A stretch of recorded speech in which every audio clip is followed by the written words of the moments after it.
Komisioni Qendror i Zgjedhjeve do t'ua dërgoj fletvotimet përmes postës votuesve jashtë Kosovës, çështje që mbajti peng deri sot miratimin edhe të buxhetit për zgjedhjet e parakohshme të 28 dhjetorit.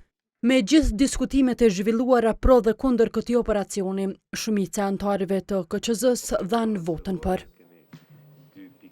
Paraprakisht, duke u bazuar në raportimin e sekretariatit, kryesuesi i KQZ-s Kreshnek Radoniqi e anëtarët e vetvendosis në këtë institucion insistuan se krahas kostës më të lartë, procesi i dërgimit të fletvotimeve do të dështojë. Jena të sigurt, mbas të përgjigjes nga PTK-ja dhe nga DHL-i, që ky operacion ka me dështu. Jemi të sigurt. E kemi raportimin që kjo nuk mundet të realizu, veç pak të përfundoj. Edhe janë pyetje 3.722.000 euro që janë të parapame.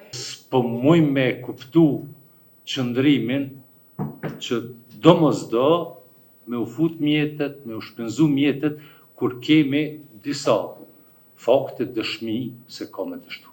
Kurse anëtarët nga radhët e PDK-s, LDK-s e AAK-s e thanë të kundërtën, me arsyen se integriteti i procesit të zgjedhor ruhet vetëm kështu. Sigurisht, është shumë sfiduese me u menaxhu, në plotni me shku fletvotimet në secilin vend. Është bëjë sfiduese, s'po thotë kërkosh është lehtë kjo punë. Por apo dojmë me u kthy mbrapa me nën shkurt, me vota të manipulume, apo po dojmë me shku me fletvotime origjinale për votuesit që jetojnë jashtë. Kjo është kërkesa për me ruajtur në integritet.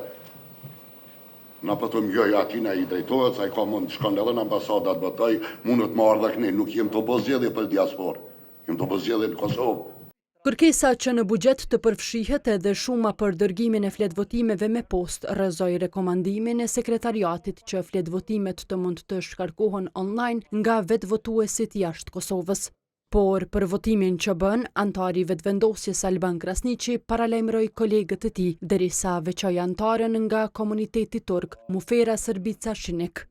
Paralajmërim po ja jap gjithëve, edhe zonës Mufera që votoi për këtë pjesë. Paralajmërimi është kështu.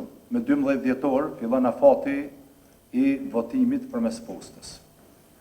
Ju tash që keni votu për, ju veç buxhetin e votu, pra këtë pjesën shtesë, dine për pasojat që keni pas edhe publikisht, edhe administrativisht edhe cilat do të qofshin.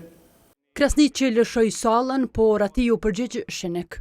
Tash, dje, sot, telefon, mesazh, sa herë kam pas presion une. Kam pas presion edhe të gjithë edhim qka mundimi me votu, kam votu. Se nuk është këtu, nuk është korekt, prej juve jo. Faleminderit. Prej kolegut? Nuk është këtu, pos për me vlenë në klute. Me 6 vota për e 5 kundër, KQZ-ja miratoi buxhetin për zgjedhjet e parakohshme të 28 dhjetorit. Nga 7.771.000 euro sa ishte planifikuar fillimisht, me rekomandimin e ri, kostoja organizimit të zgjedhjeve arrin në 11.5 milion euro.